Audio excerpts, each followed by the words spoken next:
अस्सलाम वालेकुम नाज़रीन, आज खेले जाने वाले टी20 वर्ल्ड कप 2021 में वेस्ट इंडीज़ का मुकाबला साउथ अफ्रीका से है। जी हाँ नाज़रीन, ये मैच बराह रास्त दिखाया जा रहा है, वो भी पीटीवी स्पोर्ट पे।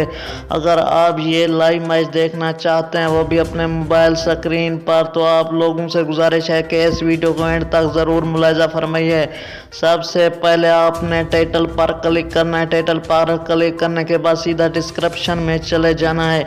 वहाँ पर मैंने एक ब्लू कलर की लिंक दे दिया, उस पर क्लिक करने से आप फ्री फुल HD लाइव मुकाबला अपने मोबाइल स्क्रीन पर देख सकते हैं।